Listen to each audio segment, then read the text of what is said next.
Thank you, Jack. Thank you. Let's give him a big round of applause.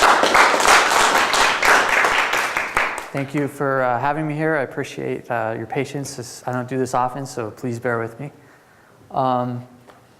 So my Kickstarter was for, it's called the Papilio Duo, and this is kind of a lessons learned from the process of running this Kickstarter. And there we go.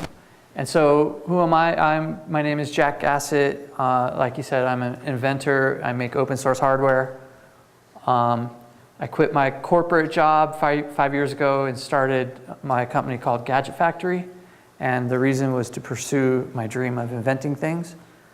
The products I have, and I'm realizing now that that's hard to read. Sorry about that font. I should have bumped it up. But the products, I have several products on the market right now. The very first product I made back in 2009 when I started the company is called the Open Bench Logic Sniffer. It's a 32-channel logic analyzer that's really low cost. It's $50, which is really great price. Normally they're a couple $1,000s for a logic analyzer.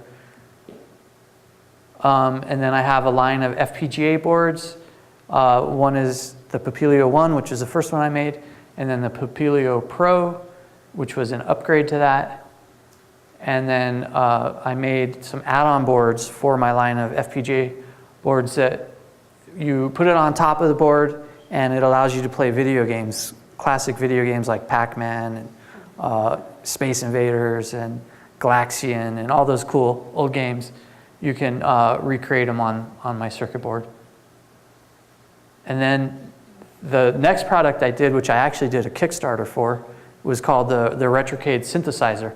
And so what it is it lets you connect a MIDI keyboard to my circuit board, and then you can make music with all the old arcade music chips, like the music chip that was used in Pac-Man. You can play tunes with it, or the music chip that was in the Commodore 64. So it's called chiptune, and you can make music with all the old audio chips. So it's actually pretty interesting. And so the latest Kickstarter that we'll talk about is for my new line of boards, which is compatible with the Arduino. So it's a, I don't know how much I should get into this. It's a board that lets you draw circuits on the FPGA. So instead of writing code, you're actually drawing circuits that can run on the circuit board. And so, like for example, when we recreated the arcade games, the way we did it is we looked at the schematics for the Pac-Man motherboard, and we recreated all the chips that were on that schematic for the Pac-Man motherboard, and wrote them up in a hardware description language, and tied them all together with the schematic editor, and then we can load it to the chip. And so basically you're loading the Pac-Man motherboard onto a single chip on my board. So part of the issue with describing something technical on Kickstarter is actually doing it succinctly and directly and to the point. Right, and that was one of the big challenges. So I did 3 Kickstarters, and the first one was an utter failure. And that was the primary reason, is that I was too technical. And the stuff that I'm working with is highly technical, so it's very difficult to translate that into a simple, easy to understand message, which is what you need to do with Kickstarter to be successful.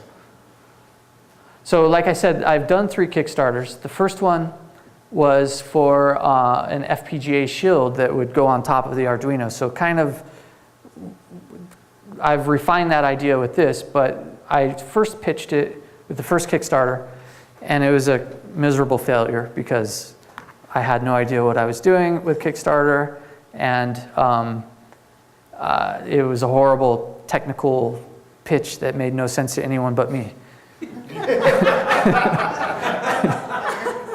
And then the second one I did was, like I said, it was the Cade synth, which I kind of described it a little bit already.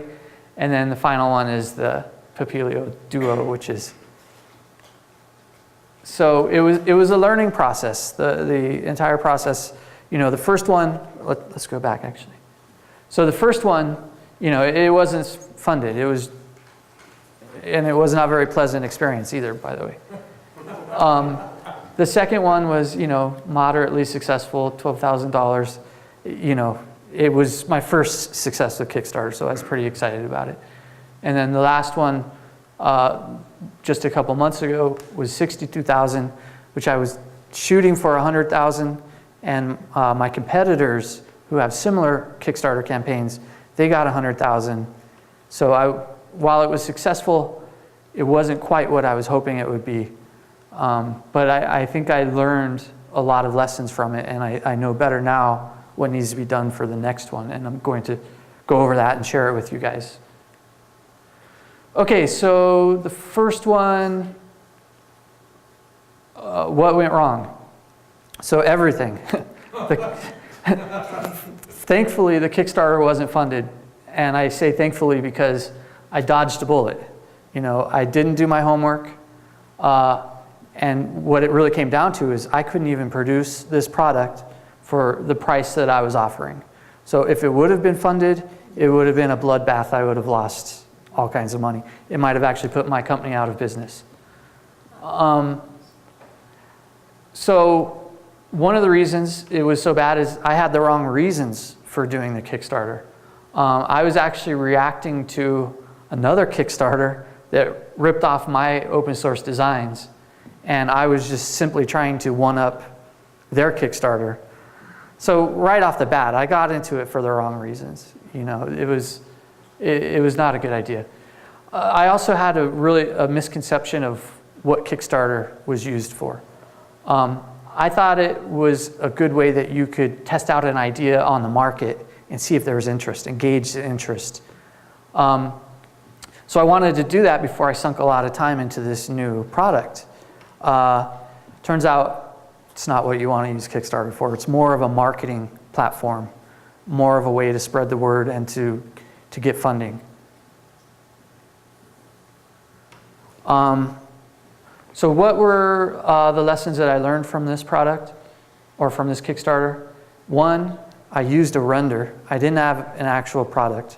I just rendered a 3D printout of the product.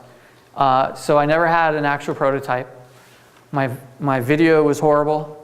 It was a long and rambling video where I just sat in front of the video camera and I talked about the board while I would have, I would focus in on a part of the board on the render.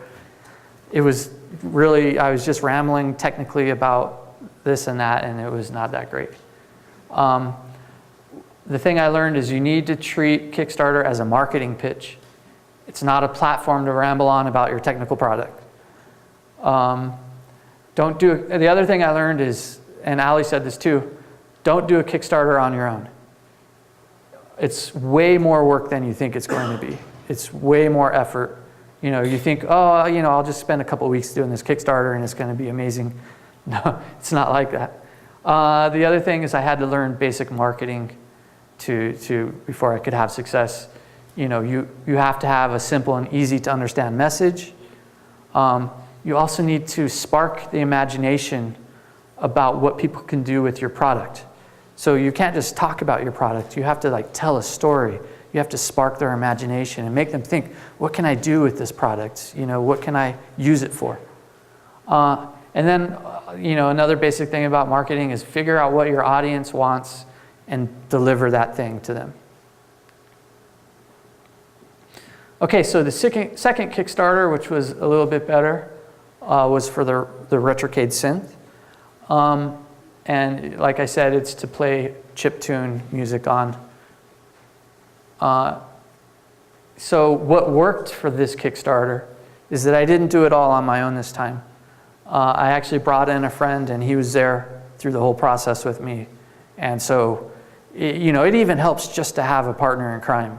Someone that's there through the hard times, and someone who's there to celebrate when you have some triumphs. The other thing that we did that was pretty effective is we searched Google. So we looked up similar Kickstarter projects, and then we searched Google for all the news outlets, all the blogs, all the outlets that covered the successful projects that were like ours. And then we contacted all of those blogs and asked them to cover our Kickstarter. And that's what was the most effective for that particular project. However, I don't recommend that approach in the middle of your Kickstarter. I'm going to go more into that. The other thing that worked is the video is better because it provided a good demonstration of the board's capabilities, so what the product can actually do, and what users can use it for. So kind of sparking their imagination of what they would use it for. Okay, what didn't work was the video was too long. It was about 5 minutes. Most people didn't finish watching the video. The other thing is there was no personal connection to be made with the video. I just kind of came on and said, hi, I'm Jack, blah, blah, blah. And then it went right into a demo of the hardware. So no one ever really got a good feel for me and the project and my passion for the project. I also wasted a lot of time. I made a technical detail. It always comes back to the stupid technical details, where I waste too much time with that. Very few people cared or paid attention to it, and that time would have been better spent on other Kickstarter marketing type tasks. One thing is be careful with the reward levels. I made the mistake of offering a premium pledge for people to get early prototypes of the product. So people could pay $300 and they would get, they would get a prototype way before everyone else. This was a mistake because it put the prototype in the hands of the wrong people. The people that backed at that level just wanted a premium perk, and they had no idea how to use it, and it was a big burden to, one, produce the prototypes for them, and two, answer all their questions once they got it, because they had in their mind that they would have the final product before everyone else. Well, the reality is the product wasn't ready, and it was a nightmare to try and support that. I didn't have hardware to show. That was the other problem. I didn't have an early prototype, which that hurts you. I was using a proof of concepts hardware that was just kind of cobbled together. So I definitely recommend having a prototype. Okay, so the last Kickstarter was better. I'm sorry, can you go back one more? Yes. So how much were you wanting to raise?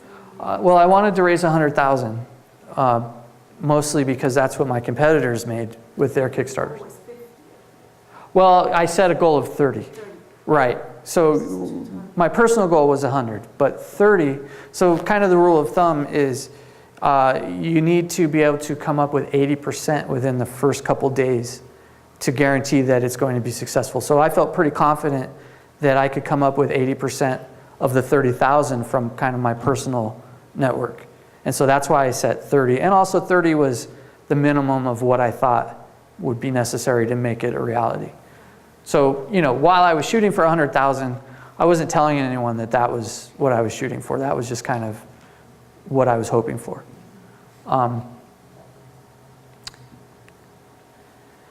And so what worked, and I think this is the single most important thing, and the people before also reinforced this. What I found is the single biggest factor for my success was influential people talking about the product and talking about it on day one. That was the biggest single factor for my success. And like I was saying earlier, well, no, I think I have that further down, so I won't talk about that yet. The other big helpful thing was working with a non-technical editor. She helped me, so she was non-technical, and she helped me keep the message simple, on topic, and easy to understand.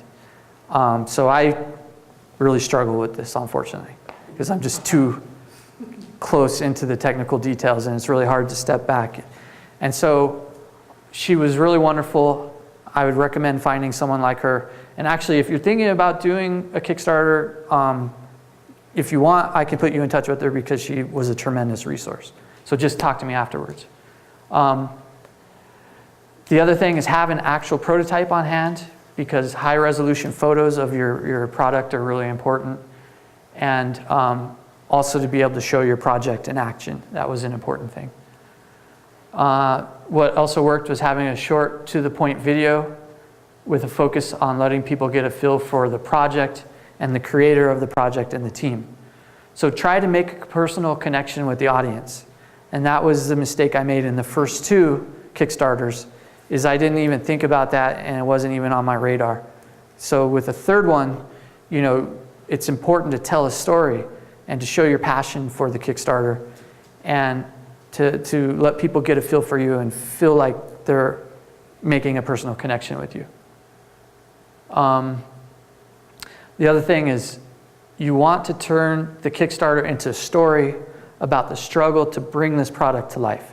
And in my area, maybe this doesn't apply for everything, but this worked in what I was doing, which is, people want to be involved and they want the story and they want to know about, what you're struggling with and that this may not happen if you don't get help,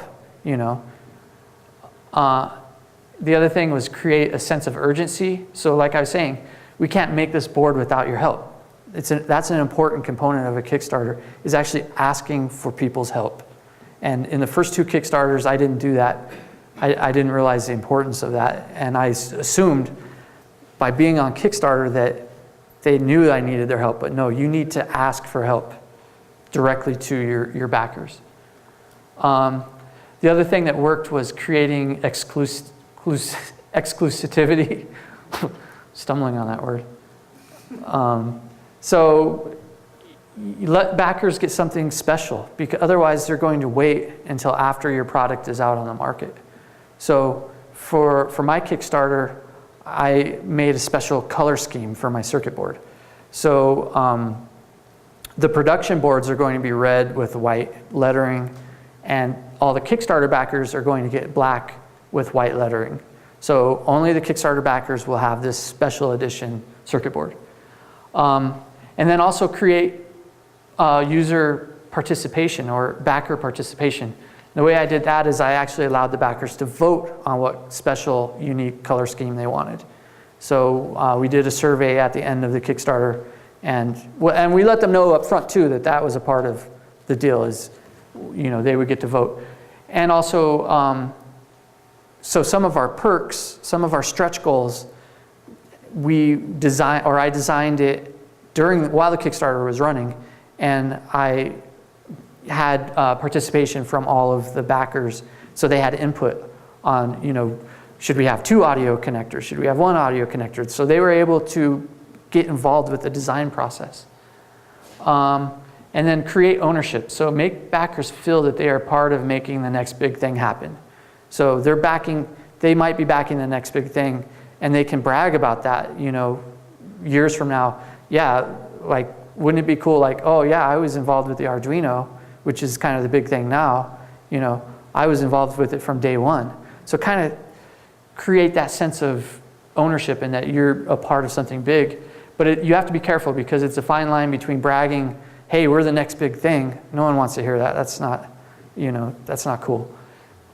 It's a fine line between bragging and then saying, this could be the next big thing and you could help make it be the next big thing. Okay, so what didn't work? The strategy of contacting all the news outlets who covered similar boards didn't work in this case. And the reason why is that the timing was wrong. The story had already been covered. So in the first Kickstarter, in the middle of it, I contacted all the news outlets. This one, that didn't work because I had a lot of coverage on day one. And then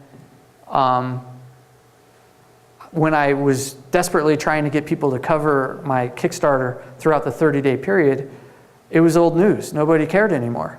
So it's very important that you have all of your coverage lined up for day one, and you have all your influential people lined up to cover it.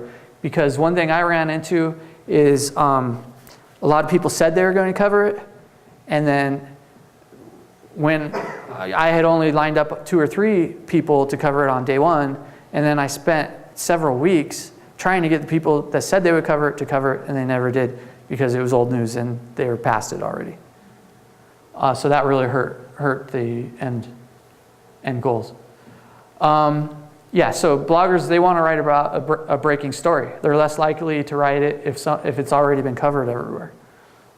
Okay, so the other thing that didn't work about this, and I need to speed up, I'm not going to get through everything. Stretch goals. My stretch goals were not effective. They weren't effective in generating mid to late project pledges.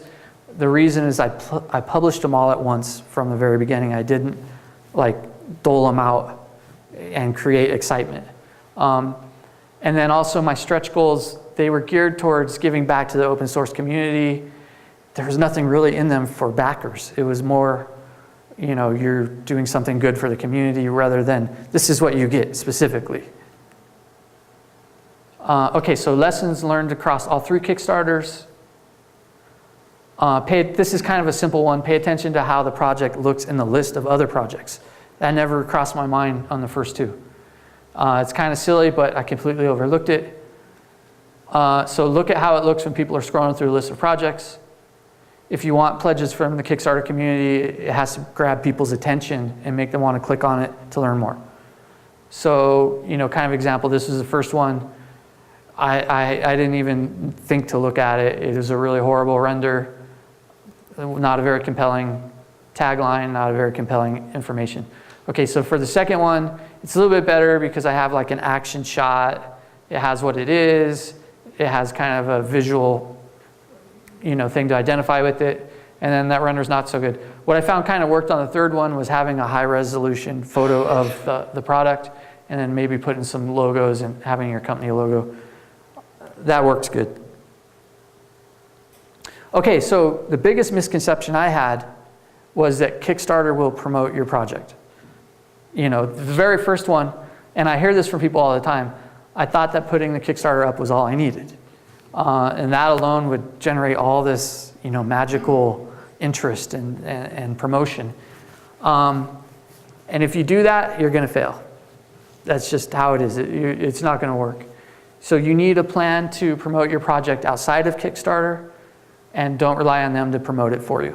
If you are doing well, they will help out. But you have to get over that hump on your own. So they may match your pledges, but you're responsible for bringing in the majority of your pledges. Okay.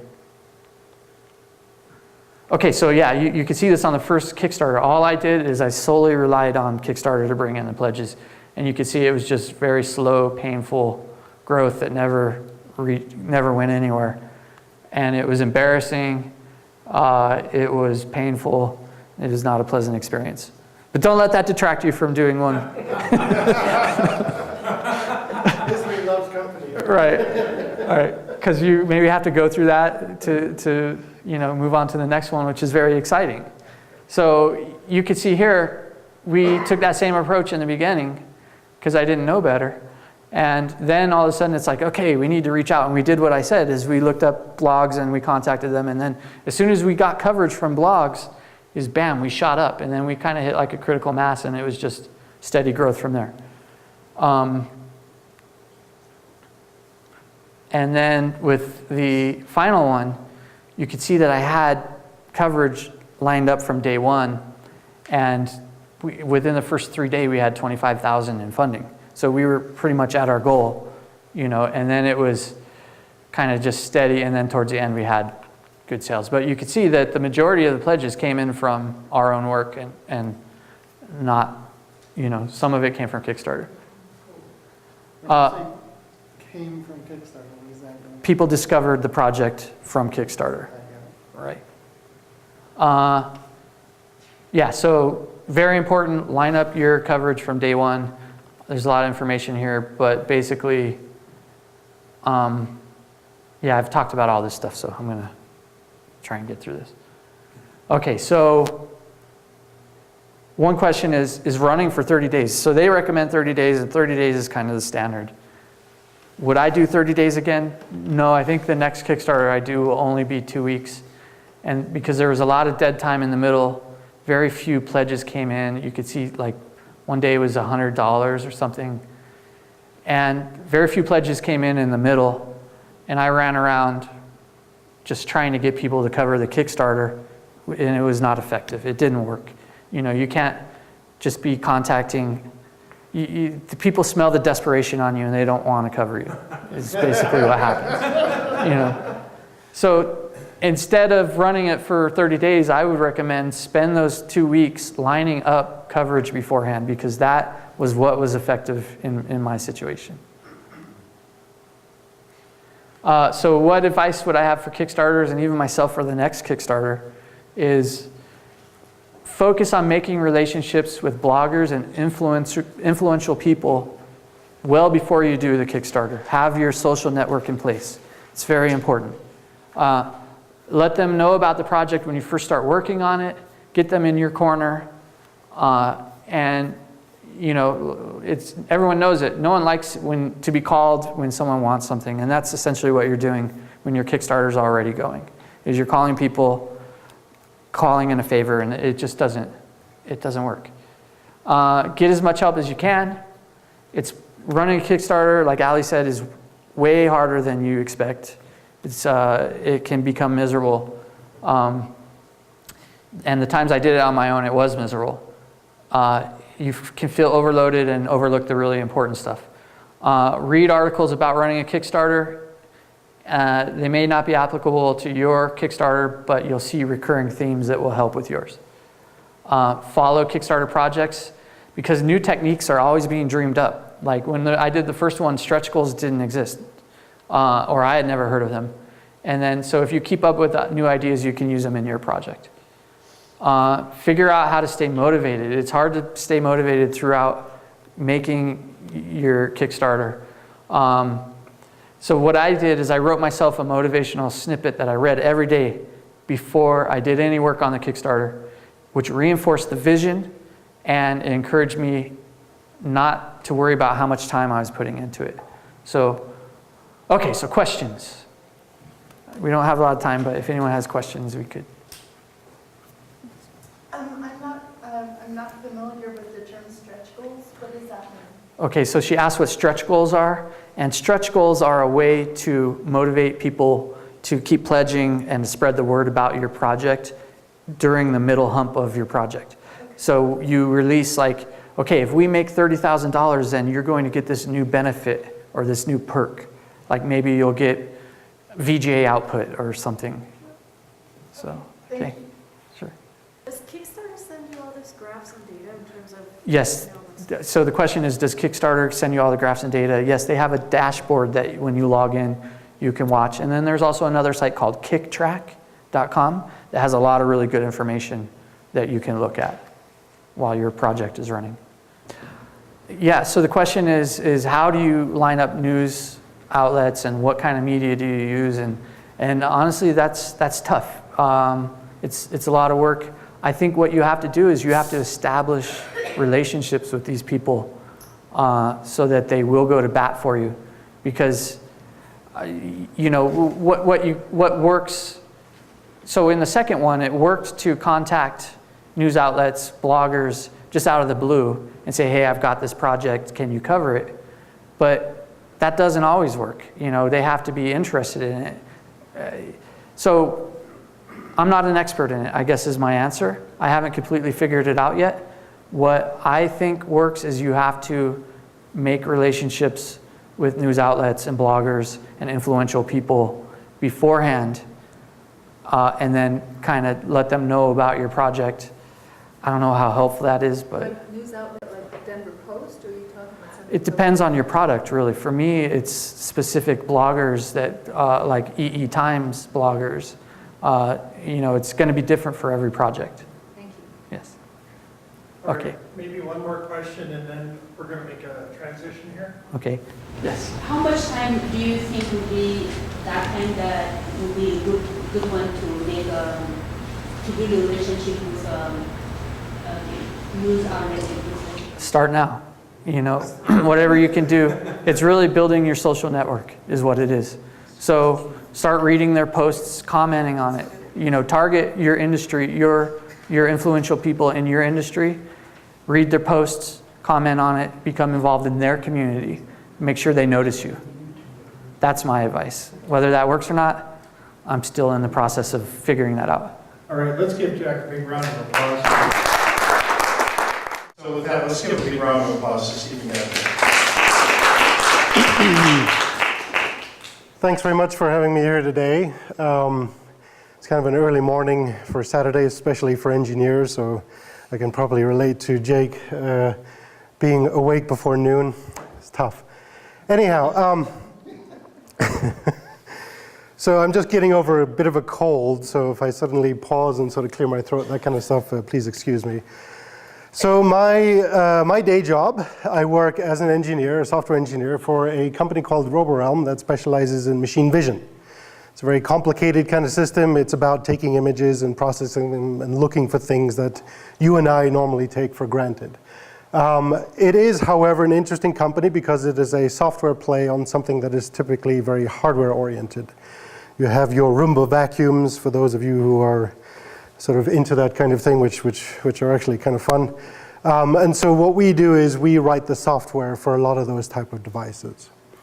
And so today what I'm doing is I'm representing kind of two companies. One is kind of my day job, and the second one is a company called XYZBot, which was incorporated specifically to look at Kickstarter projects.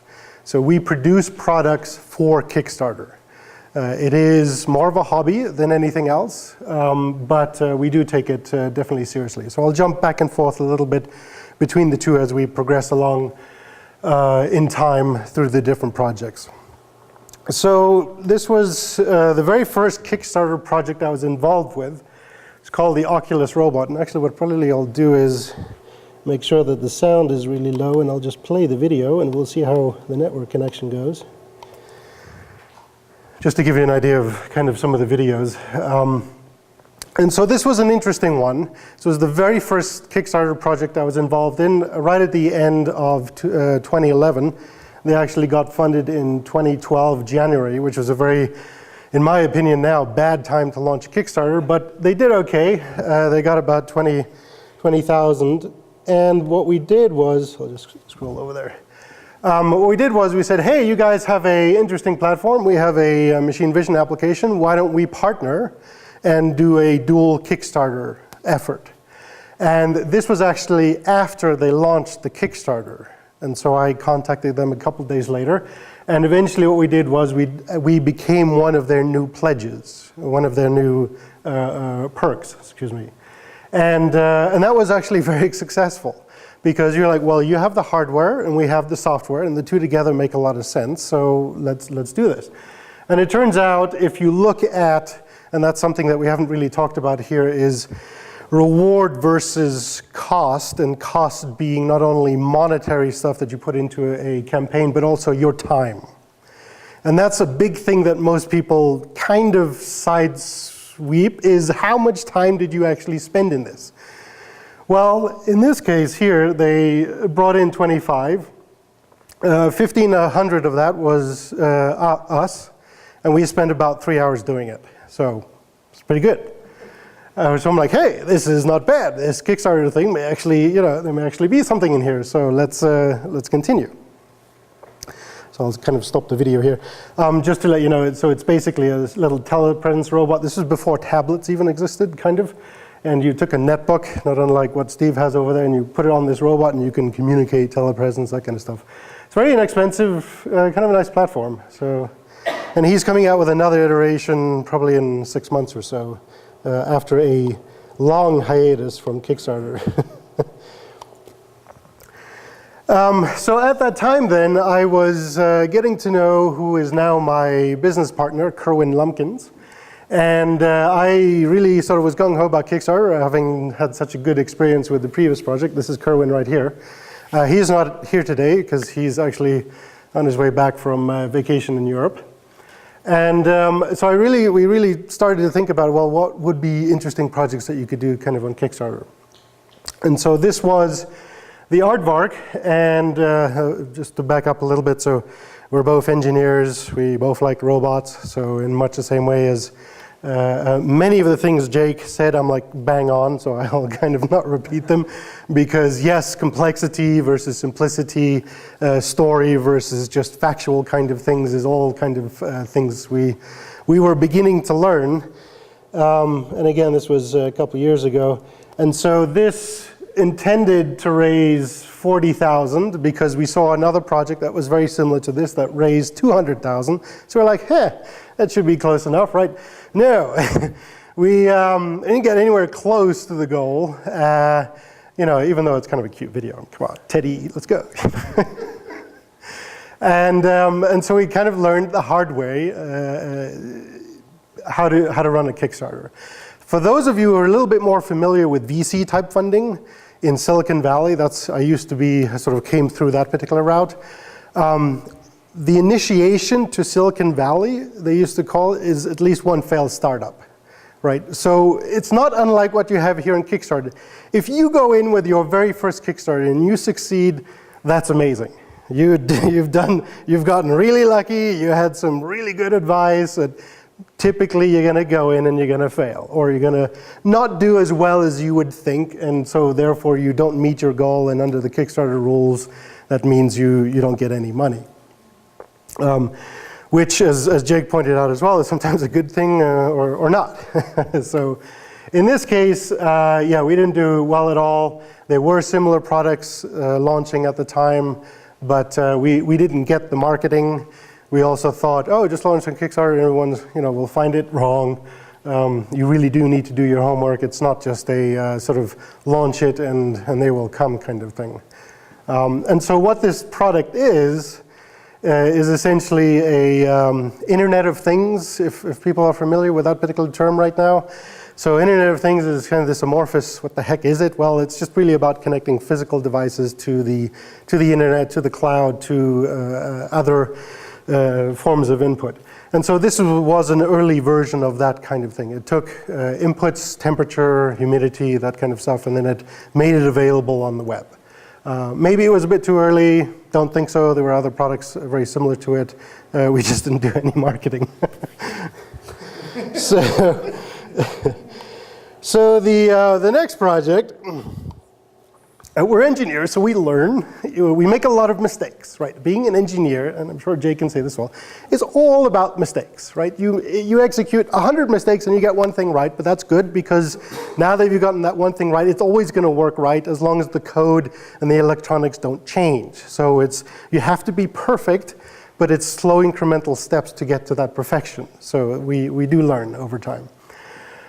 So Fritz here is, well, we sat back and like, okay, so let's review this thing here and let's sort of get into this marketing concept and say, okay, what we need is a product that in 5 seconds, everyone gets what it is. You show Fritz to a child and they're like, this is a human head. It looks like a human head. I can control it. It has mechanical things in it. It has electronics in it. They get it very quickly, right? And so some people, and you find this in a lot of cases as well, some people look at it and they just hate it.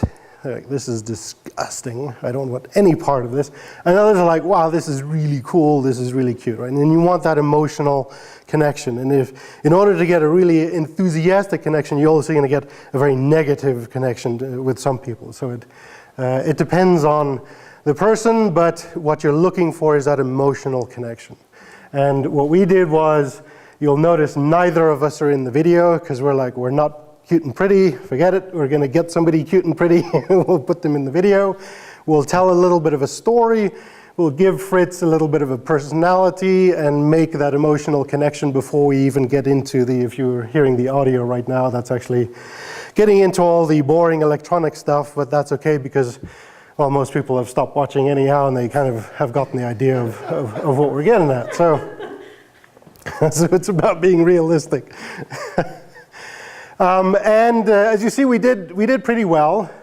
We actually did very similar range of price to a very similar project that this was kind of looked at as a guideline that happened a year earlier that turned out didn't deliver on their product. So when we were doing this, we were very, very concerned about, okay, what manufacturing do we need to do? How do we scale? What if we're very successful? Because we had set 25 as a goal, but of course you always hope that you will do higher and do better. And that's good, and you need to do that. But you also need to make sure that you have the equipment and the skill set that will allow you to scale. So Fritz itself, and just to get a little bit more into behind the scenes of the actual product itself, there are a couple of machines we use in order to create this. So this is actually created here in Denver.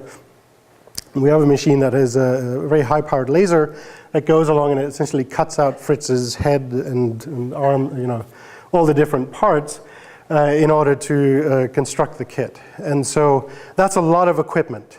And what we found was that if we would continue to doing Kickstarters of relatively good success, you build up this tool set of equipment that few people have, because it's too expensive to buy and invest as a single project, but over time you can leverage one project against the other just in terms of the tool sets that you have. And so the last scene that we come up here was kind of the controversial thing. So this whole story is like, oh, I can change you and I've made you now a much more, and this was the dance scene, which was kind of like, okay, but some people like, that's just, you went too far, don't do that. But as well, you have to have a little bit of fun and sort of leave a smile on a person's face and and kind of tell a good story. And so that's Fritz. And I really enjoy this project as an engineer. To create something to mimic human life or to mimic animal life is, you learn an impressive appreciation for making it imitate the animal or the human. And you learn a lot of the subtlety at how we react to things. So it's facial expressions is all about subtlety, and it's amazing how even the slightest movement can change the entire personality of Fritz. And so this was also the case where we were like, okay, how many people actually relaunch like a version 2 of their product, right? Because we did reasonably well. And we're like, well, so what if we launch version 2? How does that work? So again, you go back and you do research. Must do research. Never ever launch one of these Kickstarter things without doing your homework. If you think of an idea, somebody else has already thought of it. Guarantee. It depends what they just did with it. Did they launch a Kickstarter thing? Did they create another product? Is it something similar? Do you have a twist on the way they were doing it? Is yours going to have a better price range? Is it a different feature set, et cetera, et cetera? So you have to know your competitive landscape, not only within Kickstarter, but also at large. And that bleeds into the marketing as well, which is if you come to a website that does a really good job on showing animatronic heads in the case of Fritz, that's probably a very influential person that you would want to contact again that very first day. So to reiterate what Jake and Ali and Elena have mentioned, you really want to pump up that marketing for that very first day. You want to run and sprint out the door, not sort of casually stroll out there. And it should be a very stressful day. If it isn't, then you're doing something wrong. So, so we plan to do a version 2. When? Not sure. We'll figure it out. And hopefully we'll continue with that. But we didn't stop there. We were like, okay, so that's not too bad. So Steve, sure. Is Fritz available for sale right now? Fritz is actually available for sale, and if you go to xyzbot.com, there's a website which pretty much has all of our products that we produce. How much is Fritz? So Fritz goes, this particular version that you're looking at goes for $240 and comes as a kit. And it's Arduino based for those of you that care about that. Most kids, we take them to a lot of shows and you can hook up a joystick and they can have fun with it. It's a great way to get kids introduced into robotics. I can show them a little bit more afterwards. At any rate, so we're like, okay, so next project, rubber band machine gun. Yeah, okay, which guy doesn't like, shooting rubber bands and stuff. And so this is Kerwin here where we're kind of, eventually, a lot of this is for fun. So we, as engineers, we like to kind of, just as a thing, government shutdown. That was actually last year when the government was out of budget and was actually, so we were like, well, we'll put that in and it'll be a good story. And some people like it, some people just get completely confused by it. You'll also notice that that's like a minute-long video, right? We're also learning about, okay, how long can you make these things, and how successful can you be? So we did okay. We got our funding amount, 10,000, which was 4 times less than the amount that Fritz raised. But you can't always judge the project by the actual revenue taken in, right? And I'll speak a little bit about that. I alluded to it from the very first project, which is time versus cost. And so Fritz took us 6 months, pretty much non-stop development. The version you're looking at right there on the table is version 25.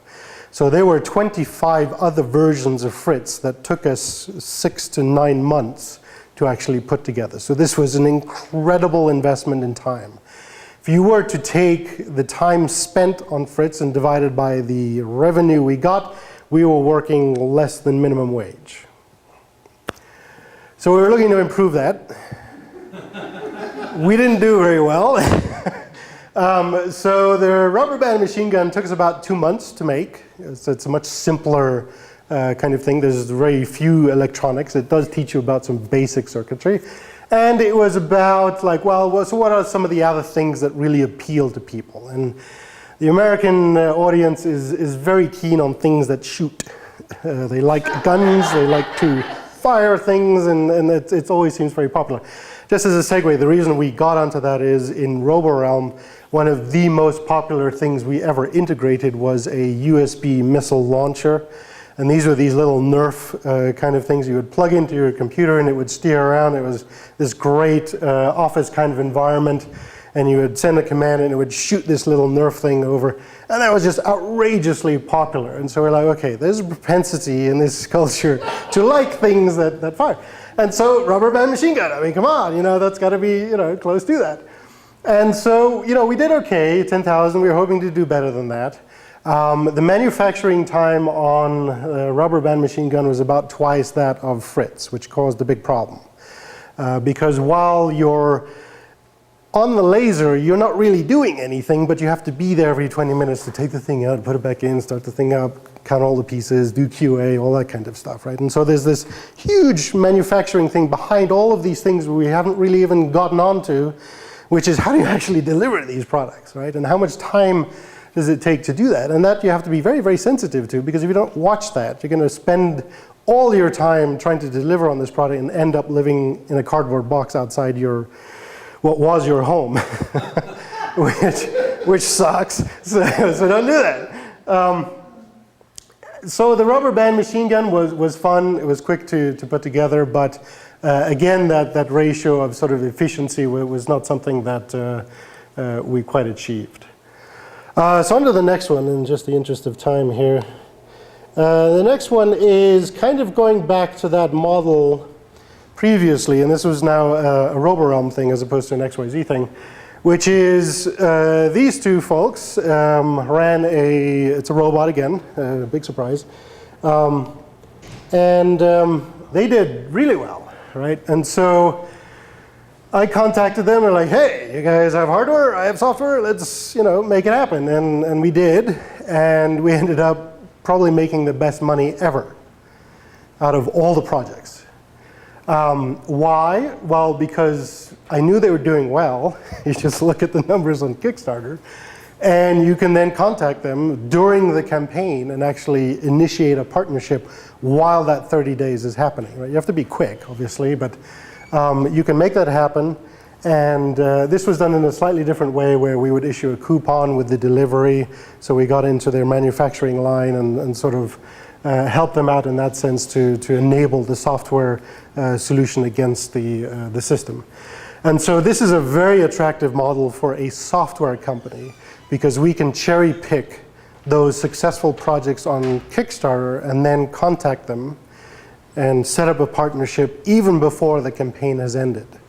And they're sending updates out to 1,623 backers, which is like a prime real estate newsletter email list that you will never get anywhere else, where you've had 1,623 people pay for something, and what you're going to do is upsell them on a piece of software that is going to enable what they just purchased to function even better.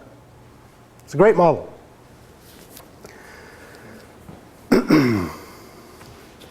So I won't let that play all the way through.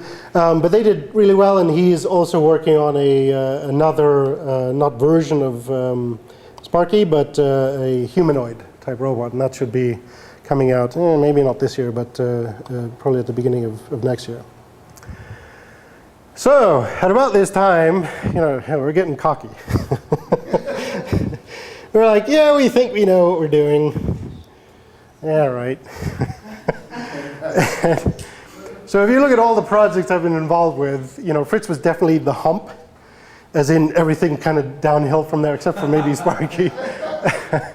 And so this is Tiptoe, and this is a live campaign. It's running right now. We have 11 days to go, and probably gives you indication of why the hell I'm standing here. It can't be going that well, right? Yeah, well, no, it isn't. And it's because we have 10 backers, $787 with an expected 9,000 base goal, which we are very unlikely to achieve. And as an engineer, whenever you make mistakes, that is the most interesting project, right? And so this Tiptoe has been a very interesting experience of what has worked and what has not. And we've played a little bit with, I didn't play the video. We played a little bit with different things and different aspects about what we consider to be relevant and important. Now, I should mention that even though this project is live right now, it was actually started, was it in June? I forget. It was in June.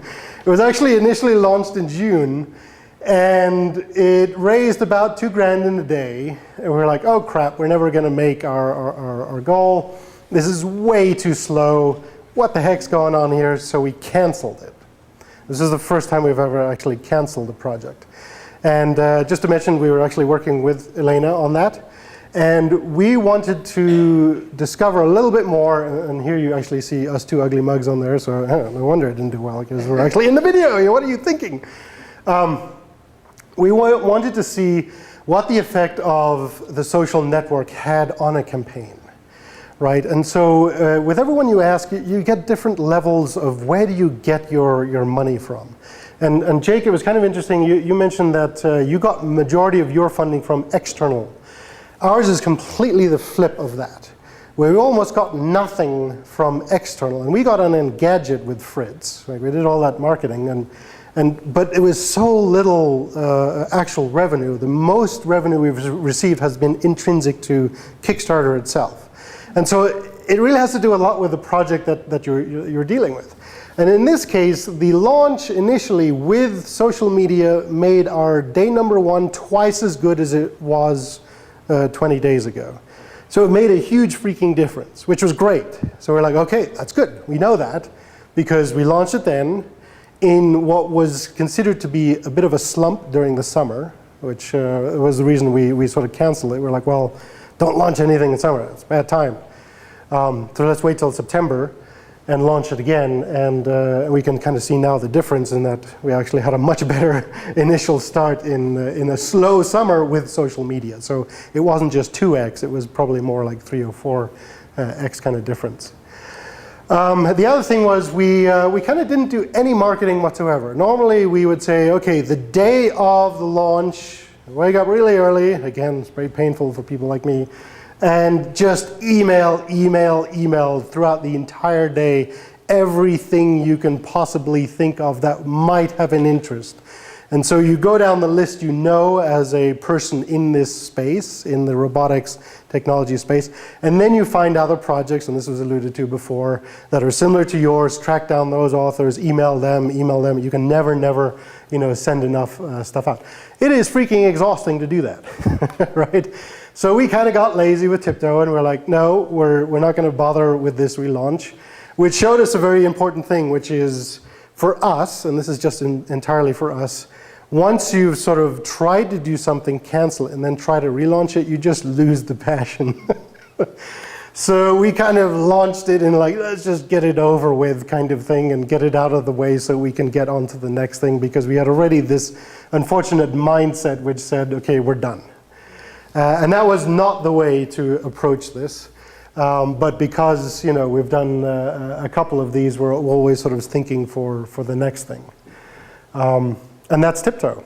So just to, you know, look at all this together, I've been involved in a lot of projects, Kickstarter type things, some as XYZ, and that's the primary focus, some as RoboRealm as a partnership, which has been so far very lucrative, and then a lot of consulting as well. And so Elena and we've known each other for some time. I highly recommend having her help you out on a project. Trust me, it's very good. And that's somebody that has done many of these, so definitely take her contact information down. And you know, I'll certainly, if you're interested, please contact me. I'm always interested in lending opinion or telling you a little bit more about how things worked and when they didn't in our experience. So, thank you. All right, let's give Stephen a big round of applause.